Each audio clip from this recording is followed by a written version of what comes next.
que las ideas tienen una dinámica propia, uno las siembra, que eso también es lo malo que yo estoy viendo en estos momentos con la IAP, porque uno la sembró con la idea de que fuera radical, para cambios radicales de la sociedad, transformación de a fondo de las cosas. Pero una vez que se establece, se institucionaliza.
Nosotros como AVESOL, pues nacemos dentro de un proceso del 77, eso hace que esté dentro de todo el movimiento de lo que es la educación popular, la IAP.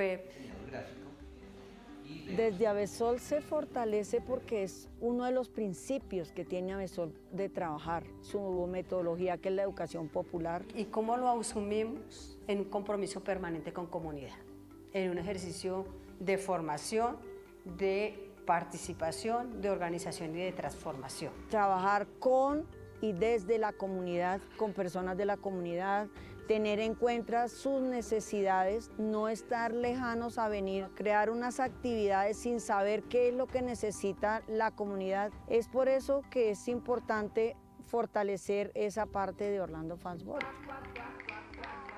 Ha influido porque partimos de una necesidad que haya sentida de la comunidad y eso se logró a través de la IAP, teniendo en cuenta la participación de la comunidad, respondiendo con acciones e involucrándolos a ellos mismos que hagan parte de las soluciones. Siento que ha sido un elemento fundamental.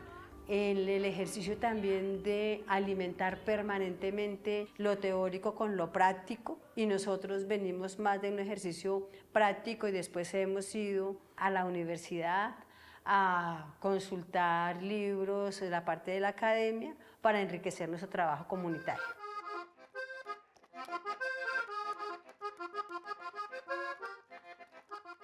La parte artística, donde es un elemento fundamental para el ser humano, que sensibiliza, que fortalece los diferentes aprendizajes, también es un elemento fundamental que ha estado presente dentro de nuestro trabajo.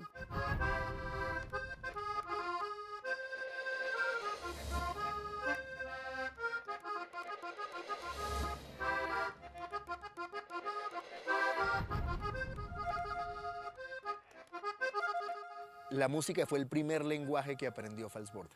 O sea, antes de aprender a escribir y antes de aprender a hablar, que el diálogo va a ser como muy importante a lo largo de su obra, por un lado la música popular, que va a ser muy importante, digo, la cumbia, el vallenato, el relato juglar muy caribeño, pero por otro lado tiene la música sacra, la música coral, la música de la iglesia que la aprende con los presbiterianos. Es una mezcla extraña, pero es una mezcla creativa, porque va a estudiar un poco, va a mezclar ese lenguaje que va a aprender, va a ser la simbiosis entre lo que llamaríamos la música popular y la música culta. Y eso va a cumplir un papel como catalizador en la vida de Orlando.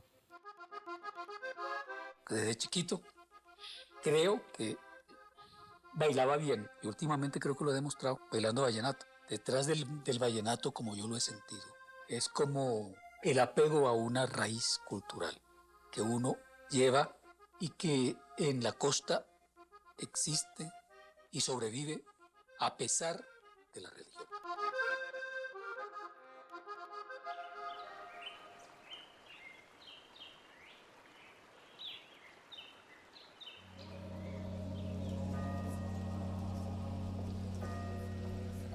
Su papá se convierte y su mamá se convierte en el presbiterianismo porque estudiaron en el colegio presbiteriano, el Colegio Americano de Barranquilla, y porque encuentran de alguna manera que los presbiterianos les permiten desarrollar vida social, vida comunitaria, compromiso con las comunidades y a la vez les permite desarrollarse a nivel cultural y influir en la cultura barranquillera.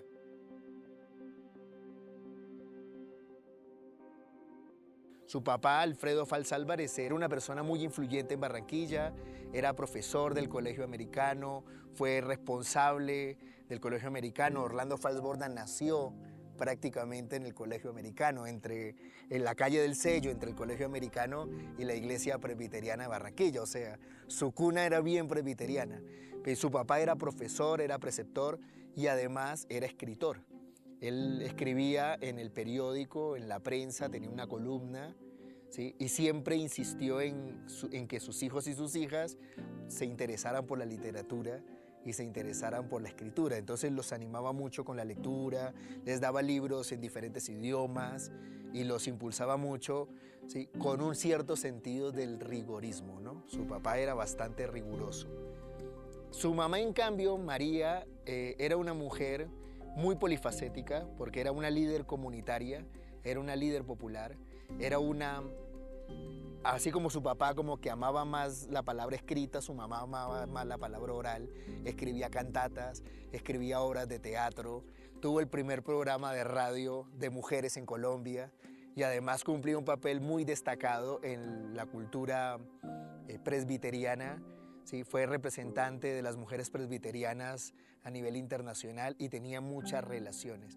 Yo creo que de ese hogar, esa mezcla de la oralidad y la escritura, de la espiritualidad, pero no espiritualidad de la iglesia, de los ritos, sino espiritualidad comprometida con la gente que más necesitaba y siempre poniendo el foco en las necesidades de la gente, creo que cumplieron un papel muy importante su papá y su mamá en la formación de Orlando.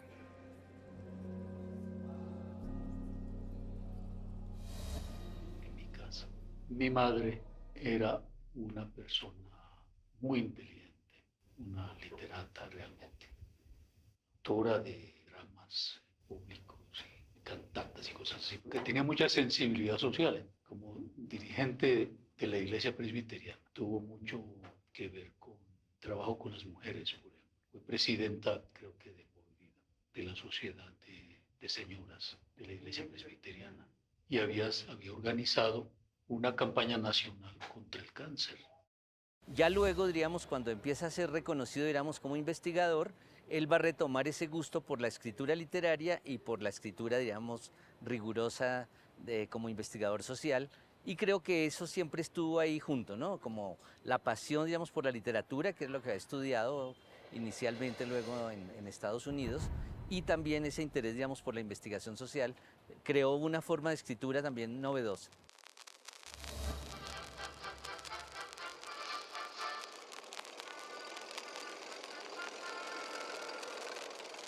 Orlando Fals Borda vivió una infancia y una adolescencia de mucha sobreprotección. Era un niño muy mimado. Y en un momento él siente que necesita salir como de esa familia y tener más autonomía. Y entonces él decide irse al otro extremo. Él cree que va a poder crecer en autonomía e independencia yéndose al ejército. Pienso que este también es un elemento importante en la vida de Fals Borda porque su mamá y su papá no estaban muy de acuerdo con esa decisión. Lo que sí hay detrás es la presencia de su mamá. Porque así como su mamá le ayuda, su mamá también busca y comienza a programar la manera de sacarlo. Al año y medio mi mamá, que siempre dudó de mis capacidades militares, hizo una maniobra, ella, para sacarme de ahí, y me convenció. Consiguió una beca del Instituto Interamericano de Educación de Estados Unidos para que fuera a estudiar a Estados Unidos. Un instituto oficial, semioficial. La consiguió en la Embajada de Estados Unidos. Entonces me llevó a ese dilema. Me dijo, o se va para Estados Unidos con esta beca o sigue de militar. Yo decidí lanzarme al hueco. y abandoné la milicia. Y él dice que fue una decisión positiva, que su mamá de alguna manera lo desmovilizó. Y él cambia el fusil por el tiple, ¿no? Entonces él cuenta que él aterriza en Miami en un aeroplano, pero ya no tenía un fusil, sino tenía un tiple, y va a estudiar un bachillerato en artes especial en música y literatura inglesa. Ahí él rescata de la experiencia militar, dice que tuvo compañeros de armas como que luego fueron grandes generales, como Matallana, como el general Valencia Tovar, ¿no? Dice que aprendió primero un sentido de la disciplina y de la autonomía, que en parte era lo que estaba buscando. Y después descubre una cierta noción de interculturalidad nacional, porque él había tenido una interculturalidad en Barranquilla con gente de otros países o de otras culturas, pero en Bogotá como que pudo ver por primera vez el país de regiones en el que había crecido. Sabemos, la gente cree que la carrera inicial de Falsborda fue sociología, pero no. Su carrera fue precisamente literatura y algo de música. Y él cuenta que estando allá tomó un curso libre de sociología rural y fue un poco lo que lo motivó. No, yo no sabía nada de sociología, de que existiera ni nada por el estilo.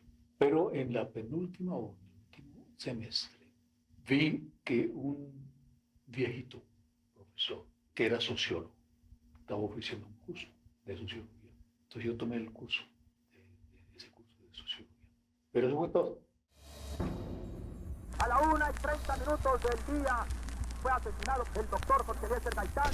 4 balazos por la espalda le dio el policía conservador mandado por el gobierno conservador y asesinó a la 1:30 al teniente el doctor Jorge Eliezer Gaitán. Pero una vez que él vuelve al país y encuentra la tragedia en que vivimos. Él llega a Bogotá casi unos días después del 9 de abril y encuentra a la ciudad destruida. Y ve el desastre que tenemos con toda la historia de la violencia. Él empieza a comprometerse con ese cambio de la realidad. Él se encuentra en Barranquilla cuando pasan los sucesos de Gaitán.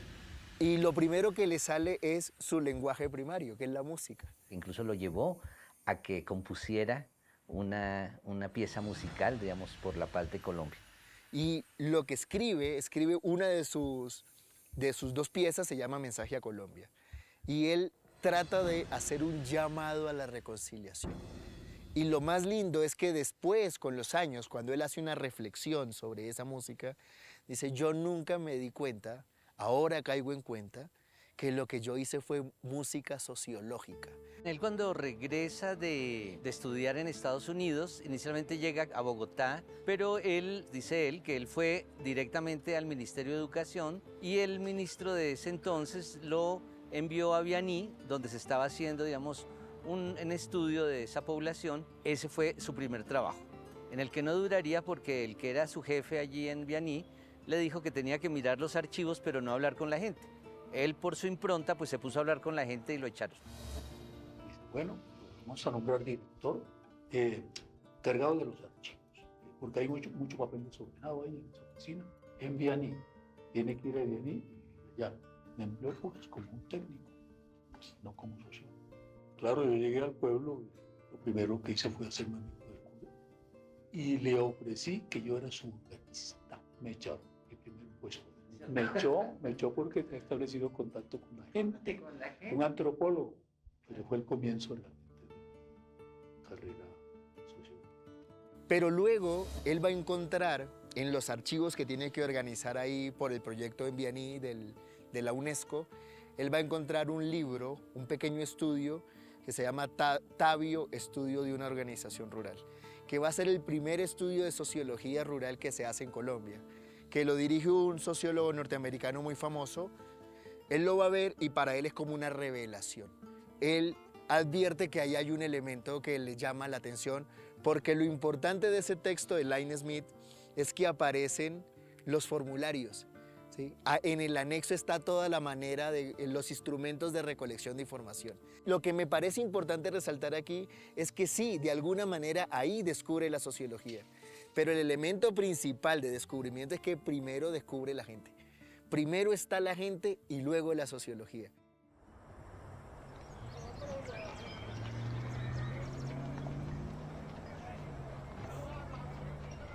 Ya luego es que comienza a trabajar, digamos, en una empresa norteamericana que estaba construyendo el embalse en Chocontá. Y cuando él llega al campamento de los ingenieros y ve que la mayoría de los trabajadores eran campesinos de una vereda que los traían en camiones y después volvían a su pueblo. Y por su propia iniciativa comienza a hacer esa caracterización, ese estudio sobre las y los campesinos que vivían en esa vereda del Saucío. Entonces va y visita la vereda, comienza a ir los fines de semana, comienza a acercarse, hasta que un día decide irse a vivir a la vereda. Y comienza él por su propia cuenta como a relevar la investigación. Lo conocí a la edad de 7 años cuando yo estudiaba en la escuela de Saucío, una escuelita antigua. Cuando él llegó, entonces ya le preguntó a la gente de acá. Dijo, ¿qué tal es la gente de Saucío? ¿Sí me recibirán para hacer una tesis? Dijo, sí, ¿por qué no? Sí, la gente toda es amable. Somos amables, usted puede venir cuando quiera. Entonces él llegó. Y él llegó aquí a Saucío a promover la unificación de los vecinos de Saucío. Y cogió casa por casa, preguntando qué cocinábamos, cómo se dormía, cómo se cocinaba, todo lo que, punto por punto. A partir de ese momento estuvimos en conexión con él todo el tiempo, porque él desarrolló unos trabajos aquí hasta que construyó la escuela nueva que existe, o sea, donde nació la acción comunal.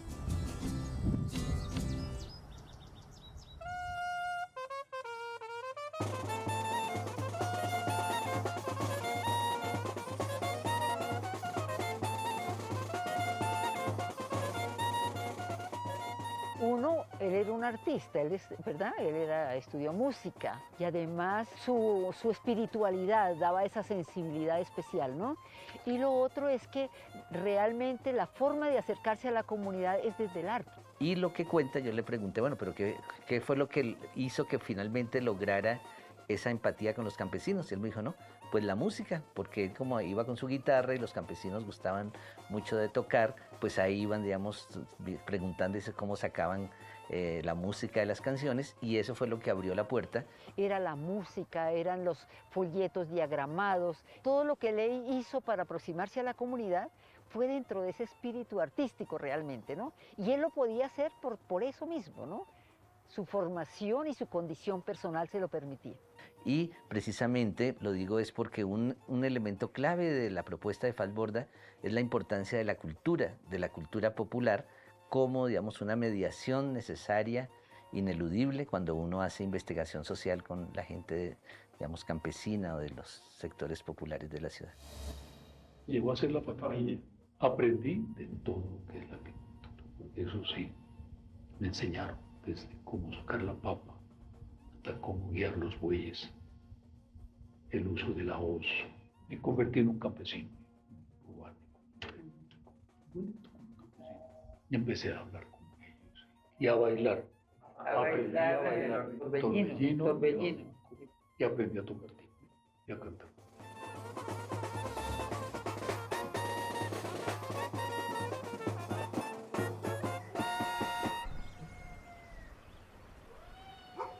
Pero cuando él regresa por segunda vez a Colombia y allí va a participar en la producción de un documento que va a ser la base para la ley de acción comunal. Hasta que pasa un acontecimiento que es muy interesante, porque viene el presidente de la compañía desde Estados Unidos y le piden que escriba un artículo para la revista institucional de la empresa, un artículo sobre el proyecto que están haciendo ahí en Saucío, ahí en Chocontá.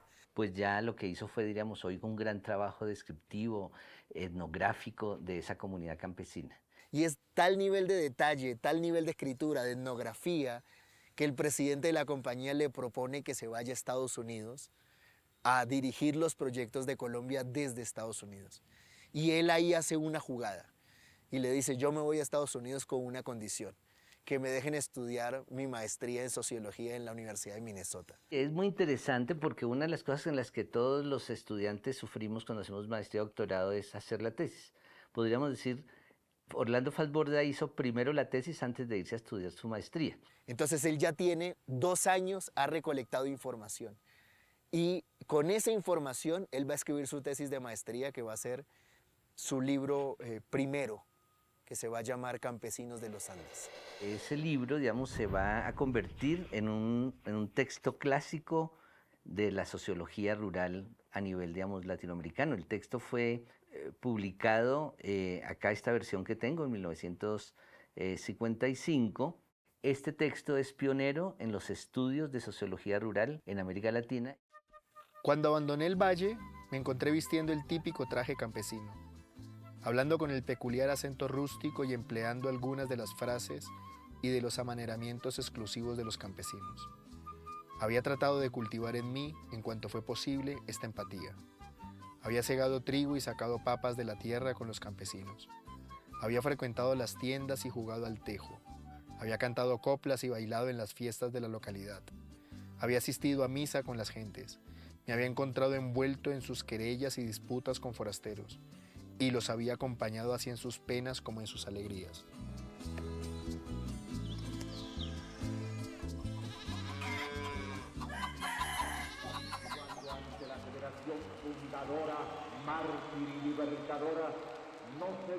Su vinculación, digamos, más orgánica va a ser cuando regresa de hacer su maestría y su doctorado en Estados Unidos. Justo cuando Orlando regresa a Colombia, el ministro de Agricultura del gobierno de Lleras Camargo ha leído El hombre y la tierra en Boyacá con el subtítulo Bases sociales e históricas para una reforma agraria. Entonces lo llama y le dice, usted escribió este libro, lo leí, es muy bueno, venga y ponga en práctica su tesis. Era tal vez la única persona en el país en ese momento que tenía, digamos, títulos de maestría, doctorado en sociología. Entonces lo nombran viceministro de Agricultura y su función era redactar la ley de reforma agraria. Y unos días después, lo llama el rector de la Universidad Nacional y le dice, ¿usted no quiere venir a crear la carrera de sociología en la Universidad Nacional? Acepté las dos cosas. No era ilegal, pero era pesado. Fue positivo, porque en realidad lo que conseguí con esa decisión fue dos apoyos, el gubernamental y el académico. Lo logré combinar. Orlando no solamente era docente, no solamente era investigador, Orlando les conseguía trabajo a casi todos los egresados y egresadas. Y él, digamos, por sus rasgos, digamos, de personalidad, de sencillez, de humildad, tenía una relación muy cálida, sin pretender ser el padre de nosotros, el abuelo, pero nosotros, digamos, sí lo veíamos como el abuelo que había sembrado muchas semillas y que había, digamos, que seguirle la pista. Cuando Orlando Fals renuncia a la universidad, eso fue una gran crisis, yo lo recuerdo a él muy golpeado por esa situación. Y seguido a él renuncian muchos profesores, casi se acaba realmente el departamento. Entonces eso es muy significativo, esos signos de dolor y de cicatriz que quedan en ellos.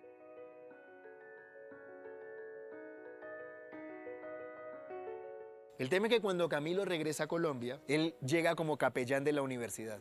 Y ahí al instante le llega la información a Fals y Fals lo invita y le dice, hagamos esto juntos. Y ellos hacen el proyecto de la carrera, de cómo piensan la carrera con la escuela norteamericana, con la escuela europea, mezclando lo rural y lo urbano, pero teniendo como elementos fundamentales el compromiso con la gente.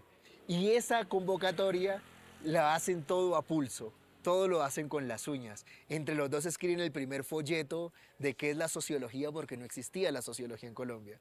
Y después necesitaban tener inscripciones para la sociología para justificar la carrera. Gloria Triana fue alumna de Fals Borda en la Universidad Nacional. Ella no iba a estudiar sociología. Ella iba a estudiar otra cosa y de pronto se encontró como un señor en un parque subido a una silla cerca de la universidad dando un discurso, vengan a estudiar sociología que acabo de abrir la facultad de sociología. Van de persona en persona entregando el folleto, tratando de convencer gente que se inscriba a una carrera que nadie conoce. Está la semilla allí, la presencia de Camilo, que el aporte de Camilo es el compromiso con la lucha popular, con la necesidad de la transformación social. Su relación con Camilo en la universidad y en la investigación, por ejemplo, que estaban haciendo con estudiantes en Tunjuelito, era eso, era cómo comprometerse con la transformación social desde un área específica que era la sociología, con todo el aporte que él podía dar ya en el cambio que él venía tomando a partir en el trabajo sobre la violencia en Colombia. Los estudiantes de la época ponen una definición muy interesante. Dicen que como eran poquitos estudiantes, la Facultad de Sociología era una familia. Y dicen, Orlando era el papá fundador, el que ponía las normas, al que todo el mundo admiraba, al que todo el mundo quería ser como él. Y cuando uno pregunta, ¿y cómo era Camilo? ¿Quién era Camilo? Dice, Camilo era el tío bonachón, con el que uno se podía reír, se podía ir de fiesta. Entonces esa mezcla de Orlando como autoridad, Camilo como amorosidad, ¿sí? Cada uno a su estilo, los llevó a complementarse. ¿Listo? Entonces la completas. Entonces te completas. Realmente fue al comenzar este siglo, en el año 2001, quisimos hacer una investigación que básicamente era recoger la historia y mirar precisamente sus aprendizajes. Era eso, el cómo dar elementos para el trabajo con los sectores más excluidos, con los sectores más abandonados del país. Allí ellas participaron de este proyecto colectivo que dio resultado, digamos, varios trabajos particulares de cada organización y un libro, digamos, que daba la visión de conjunto.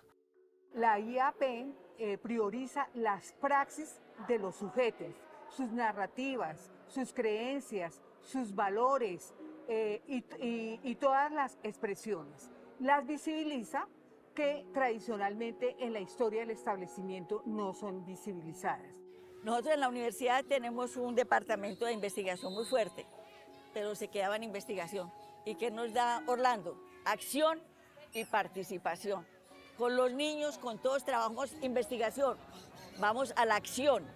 Y la parte de participación es que esto es con todos, pero con todos no quiere decir solo la comunidad aquí, sino la universidad, con sus administrativos, con todos. Y lo que estamos creando es un modelo con él, para no dejar perder este. Se parte, digamos, que de los mismos fundamentos de la asociación, siempre pensando en que es con la gente que se construyen los procesos sociales, pero también articulados a lo cultural y a lo artístico, la expresión artística en varias áreas, de la danza, de la música, del teatro, de las plásticas, fundamentalmente es como eso.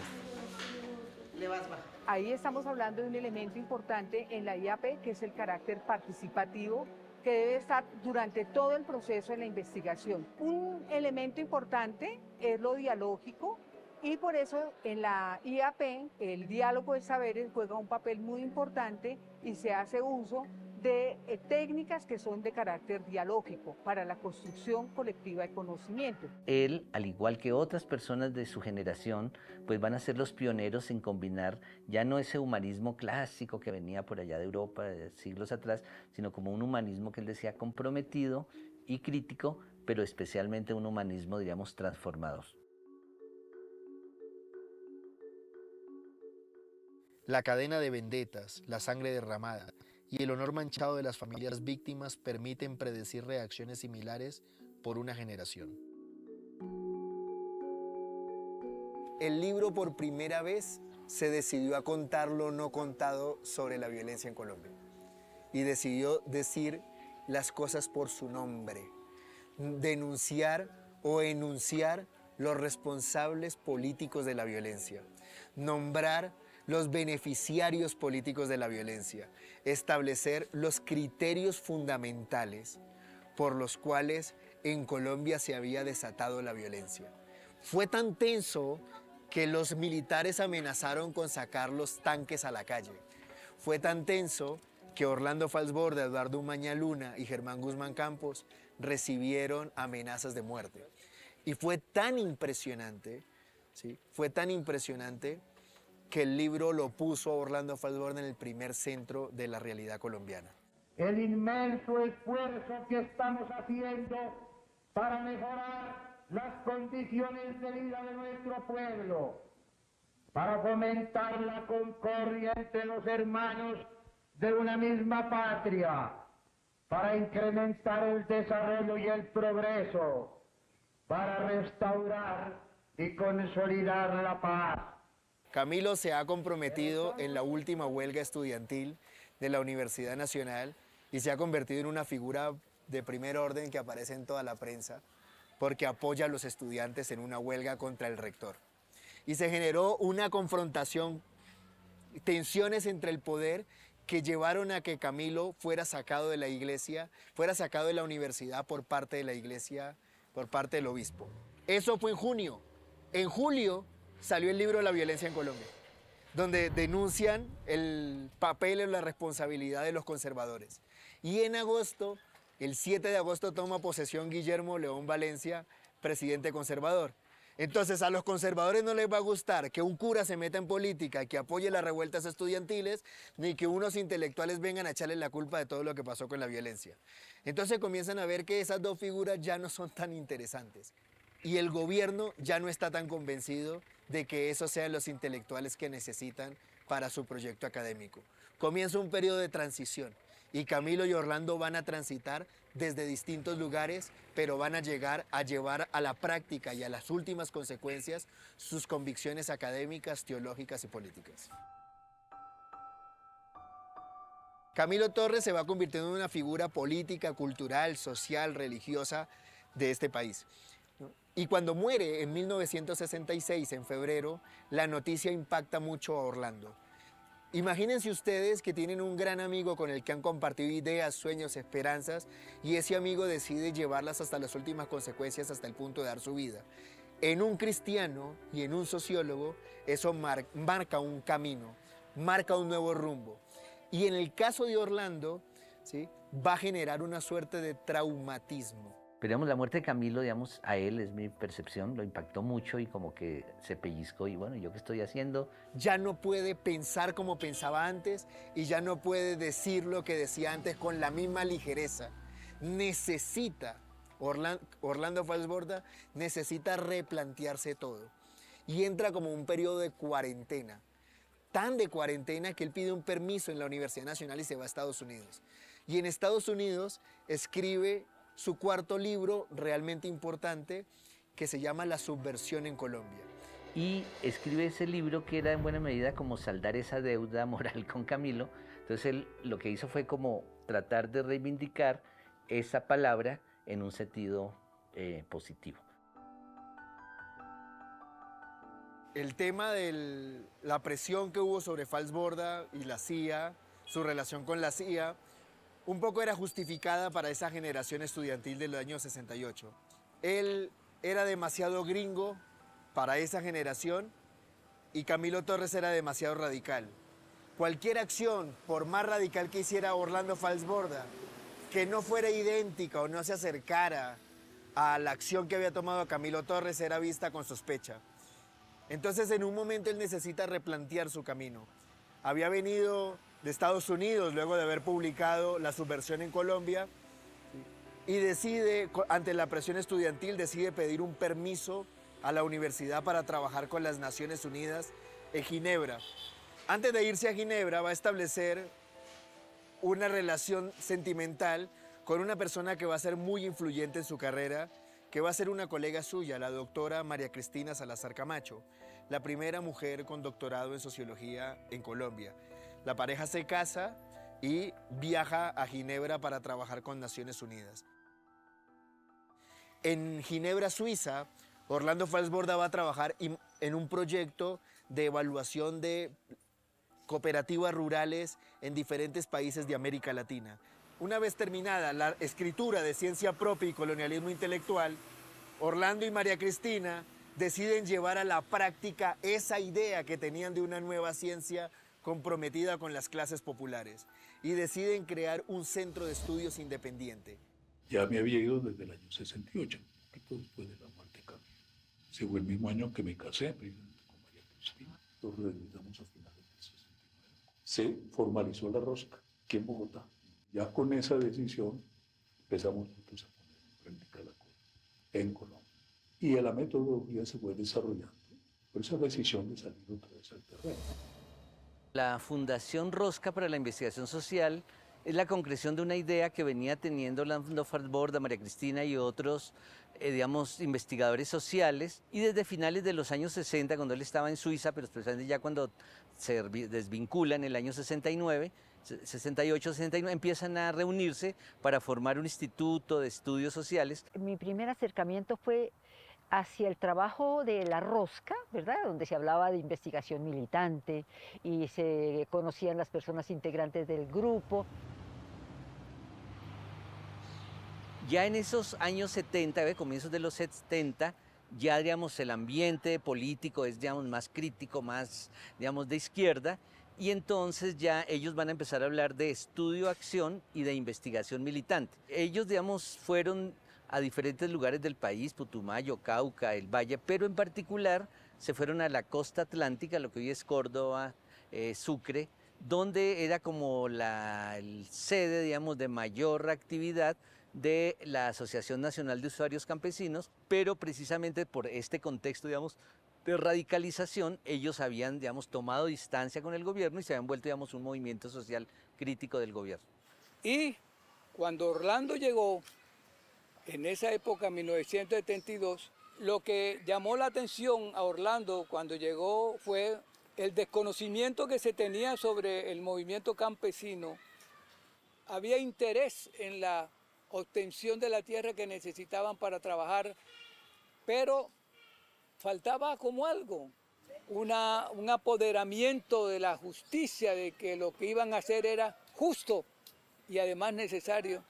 Eso faltaba.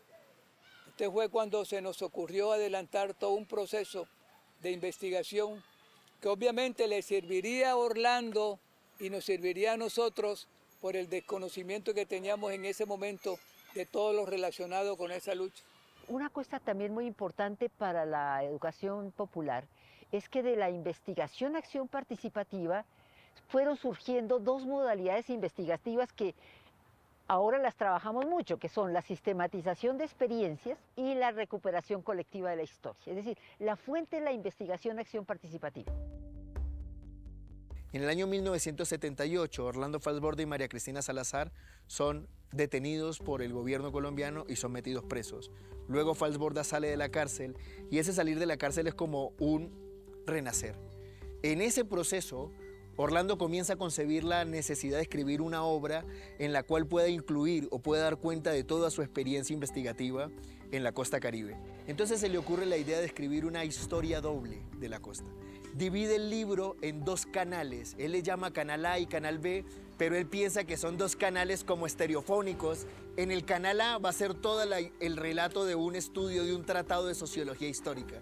Y en el canal B escribe como una suerte de novela histórica. Entonces uno abre el libro y por la parte derecha es un libro escrito en términos de investigación social, con datos, con mapas. Y el lado izquierdo, el canal A y B que él llamaba, está escrito de manera narrativa, literaria, con dibujos, con fotos de la gente. Y ahí la importancia de Falsborda con su historia doble de la costa, en el cual pues empieza a interpretar no solo la personalidad de ese hombre, sino sus sueños, cómo interactúa con el ambiente, cómo son sus sentimientos, cómo son, digamos, sus alegrías, cómo son sus enamoramientos, cómo es que vive el hombre caribe, el hombre anfibio dentro de su ecosistema. Ese sentipensante que aparece en mis libros, eso no lo inventé yo, eso fue allí en una de las ciénagas, cerquita de San Benito Abad, que a alguno se le ocurrió algún pescador que iba conmigo. Dijo, mire, nosotros sí en realidad creemos que actuamos con el corazón, pero también empleamos la cabeza. Y cuando combinamos las dos cosas, así somos sentipensantes. Un sentipensante es una persona que vive en ese lugar, en ese territorio, con esas especificidades, ¿sí? Y que tú no puedes evitarlo, porque no es una cosa que tú vas a tomarla, que eso lo vas sintiendo desde el mismo momento en que te engendran. Dice que las palabras del pescador fueron esas. Y él dice, yo retomo esto, porque es la posibilidad de unir lo que es el corazón con la razón. Y muchos nos identificamos, muchos de los estudiosos, de los sociólogos se identifican con esa palabra. Entonces es sentir, pensar y actuar. Coherencia, y vigencia en la vida y obra de Orlando Falbórda. Entonces, si usted me puede decir coherencia entre lo que se piensa, lo que se dice y lo que se hace.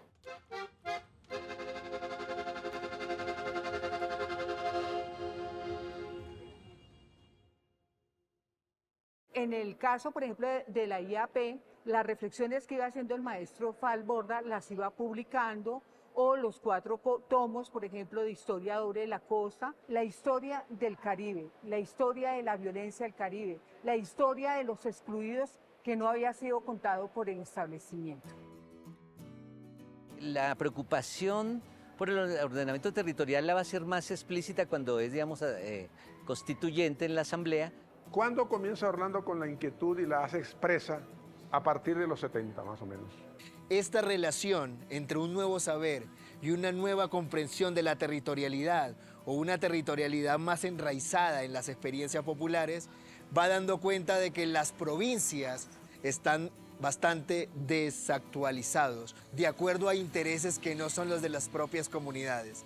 Pero era un tema que él, digamos, había comenzado a pensar previamente, en particular cuando escribe la Historia Doble de la Costa, porque él que encuentra que una es la división administrativa del país, como la mayoría, digamos, de los departamentos, provincias, estados que hay en América Latina, pero otra era la realidad.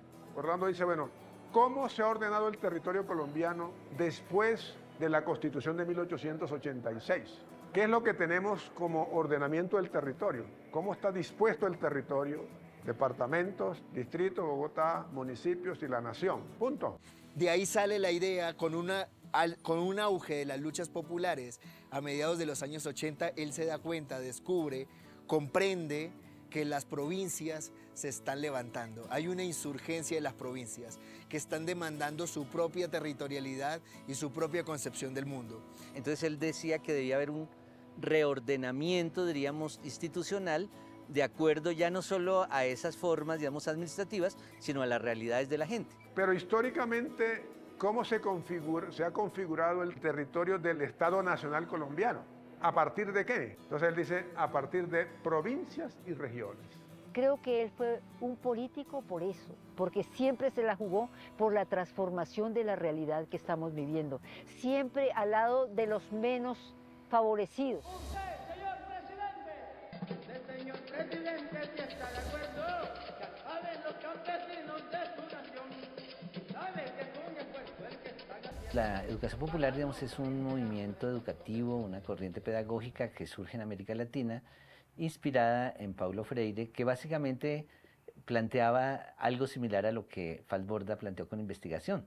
En el curso, o en la propuesta de Freire, la investigación es muy importante, porque para la propuesta que él hace de alfabetización se requiere lo que se llama la investigación temática para escoger los temas con los cuales se va a alfabetizar, que son lo que llaman los temas generadores.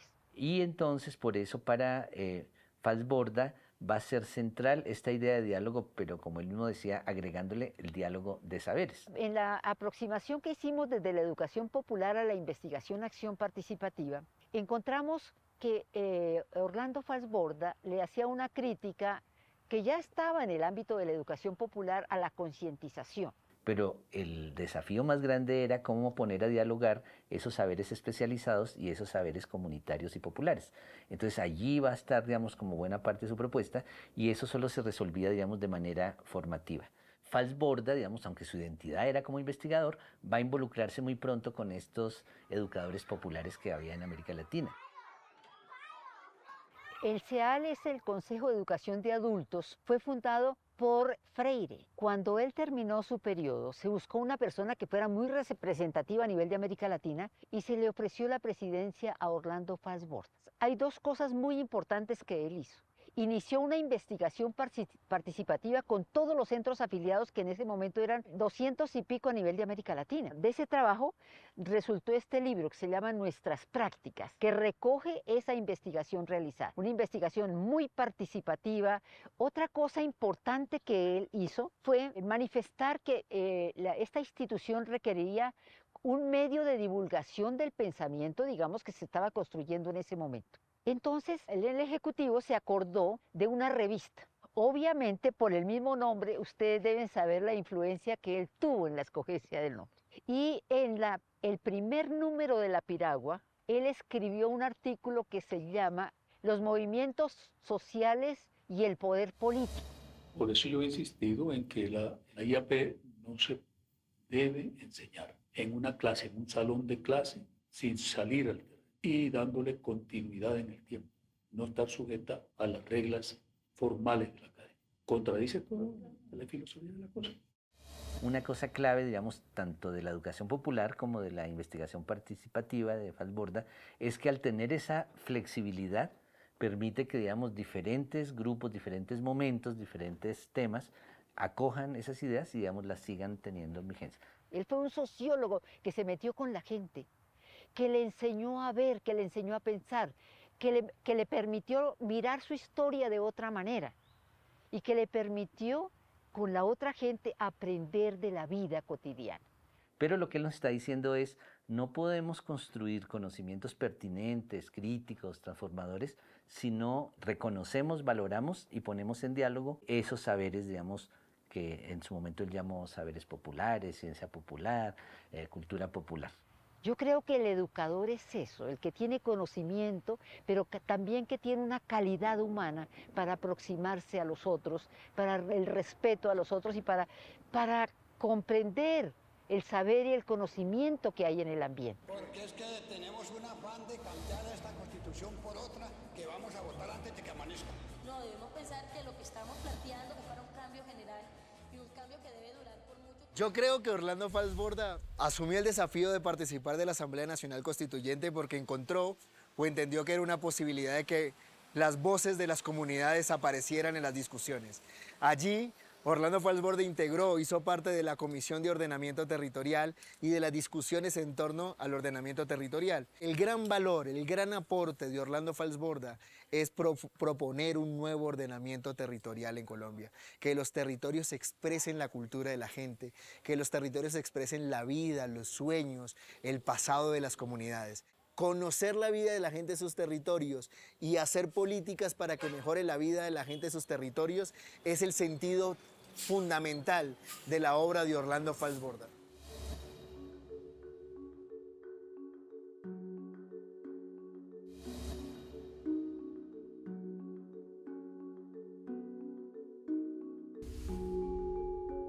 Ya mayor, vuelve a la Universidad Nacional, al Instituto de Estudios Políticos y Relaciones Internacionales, y su gran misión fue organizar un nuevo encuentro como el que había hecho en el 77. Entonces, en el 97, él organiza ese nuevo encuentro de investigación de acción participativa y entonces ya vienen unos personajes que, bueno, aquí los nombres ahí sí es importante, no sé qué, Immanuel Wallerstein, que era el presidente de la Asociación Mundial de Sociología, Agnes Heller, que es una gran filósofa por allá húngara, así, entonces ya Falsborda es un personaje, digamos, de reconocimiento latinoamericano y mundial. El mismo Fals decía en el que hizo en el 97 que se reconocieron ya como 33 variantes, que es lo que pasa, digamos, con estas ideas o planteamientos poderosos, que ya no es que se reproduzcan igual, porque sería contradecirlos. Si él decía no hay que ser copietas, pues no podemos decir sigo a Falsborda y lo que hago es copiar a Falsborda, ¿no? Entonces, por eso yo creo que precisamente esa potencia, pero también esa flexibilidad es lo que hace que hoy, digamos, casi 50 años después de su formulación, pues siga teniendo vigencia, no solamente, digamos, en estos contextos latinoamericanos, sino a nivel mundial. En las últimas 2 décadas de su vida, Orlando Falsborda se empeñó en varios frentes. Por un lado, en sistematizar, expandir, difundir toda la experiencia y la investigación en acción participativa que había comenzado desde el Congreso de Cartagena de 1977. Pero el último tramo, diga usted, del 2003, 2004, 2005, realmente es poco conocido. Recibió un premio en el 2007 porque la UNAP montó una cátedra latinoamericana Orlando Falsborda. Y entonces Orlando fue a recibir un premio a Montreal y escribe un documento que se llama La IAP en Convergencias Disciplinarias. Ese texto es poco conocido. Y Orlando lo que hace ahí es sintetizar todo el proceso para consolidar lo que finalmente terminó siendo la IAP. Y por eso es que en el año 2017 se quiso hacer un gran encuentro de nuevo en Cartagena, donde participaron más de 1.600 personas de todo el mundo que ya precisamente habían tomado las ideas de Freire y obviamente otras ideas y habían recreado su metodología. Aquí hay algo que vale la pena notar, y es que Orlando Falsborda dice que de todos los libros que escribió, hay 2 que escribió con mucho amor, que fueron Campesinos de los Andes, su primer libro, y La Historia Doble de la Costa. Él escribe con amor 2 libros a los campesinos y campesinas. El primero a los campesinos de la sabana cundiboyacense, el segundo a las comunidades campesinas de la costa caribe colombiana. Este reimpulso del amor va a ser vital en la obra, en los últimos 20 años de la obra de Orlando Falsborda. Entonces, diríamos, encontramos en Falsborda, digamos, una mina, una riqueza muy grande que siempre va a tener vigencia en la medida en que sepamos, digamos, recontextualizar, mirar con prudencia cada uno de estos planteamientos y sus alcances y limitaciones en el país.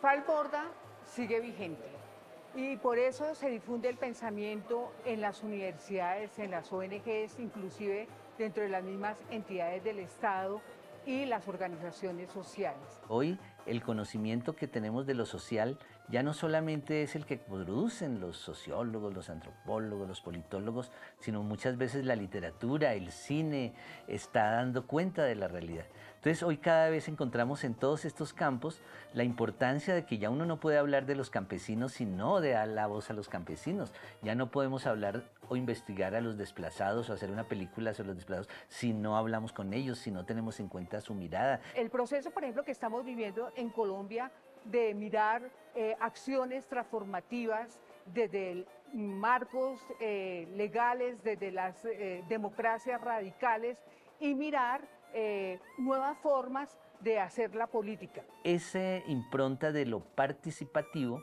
se ha vuelto, digamos, trascendental y hoy existe, digamos, todo un movimiento que llamamos de metodologías participativas en investigación, metodologías participativas en planeación, metodologías participativas y pues Orlando Falsborda pues es uno, digamos, de los referentes principales en ello. La investigación, acción participativa actualmente en Colombia se está usando en varios lugares, en varios escenarios, en las universidades, en organizaciones sociales, en arte, se está utilizando también en salud, se está utilizando mucho con organizaciones indígenas, afros, ron, mestizos, campesinos, se está usando de muy variada forma. Entonces, por eso usted encuentra que muchas organizaciones sociales tienen, que le apuestan a los procesos organizativos, tienen como premisa los fundamentos de Falsborda. Ahí encontramos, por ejemplo, la Escuela Nacional Orlando Falsborda, está la Fundación Falsborda, está la Universidad de la Tierra y Memoria Orlando Falsborda, están los colectivos sentipensantes que no solamente están aquí en Colombia, sino inclusive en Chile, que sacan reflexiones sobre lo metodológico. Y también, por ejemplo, está el Comité Jurídico, Sociojurídico Orlando Falsborda, que plantea una defensa de los sujetos víctimas del conflicto.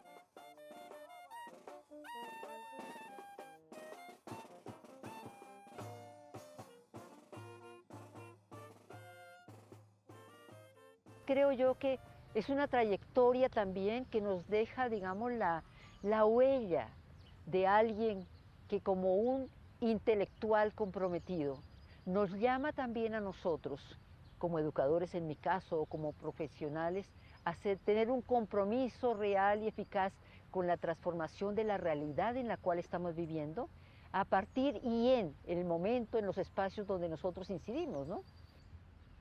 En una entrevista que le hicimos a Orlando Falsborda, él dijo, uno siembra la semilla, pero ella tiene su propia dinámica. Él era consciente que esas ideas, esos planteamientos, esta metodología, incluso llegó a hablarse de un nuevo paradigma en la investigación social, pues tenía, digamos, su propia identidad.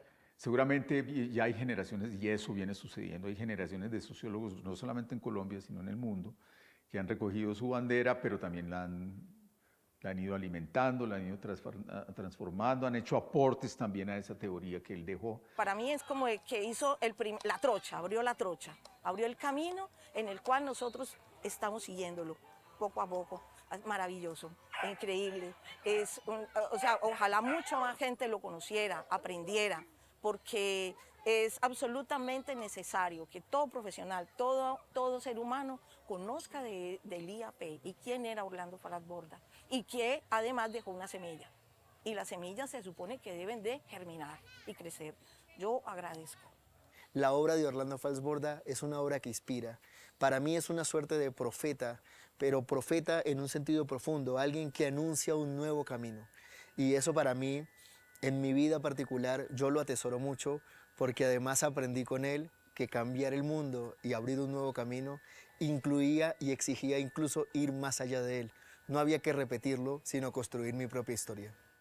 Yo creo que el tipo más tierno, más sencillo, amable, es Orlando. Su alarde de su sabiduría, siempre esa humildad, humilde, muy sincero y un gran sabio. Una persona tan humilde, tan sencilla, que eso fue lo que de pronto vio que la gente lo acogió. Yo quiero despedirme deseándoles el mejor de los éxitos en este intercambio y con colegas tan valiosos como los que nos están acompañando. Y que nos veamos pronto, de pronto en el limbo, por allá arriba.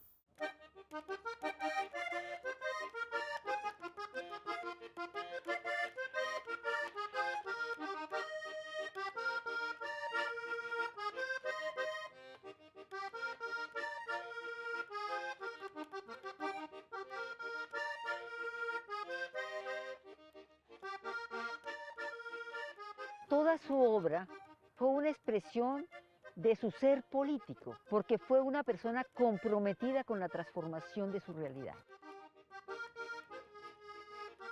Él fue el que sembró la semillita de la acción, y eso es lo que queda y eso es lo que perdura. Para generaciones como la mía, se volvió, digamos, como un referente de lo que queríamos ser. Hay que sentir y pensar desde el corazón y actuar desde el corazón. Podría decir que Orlando Falz Borda es una semilla de futuro donde florecen las esperanzas.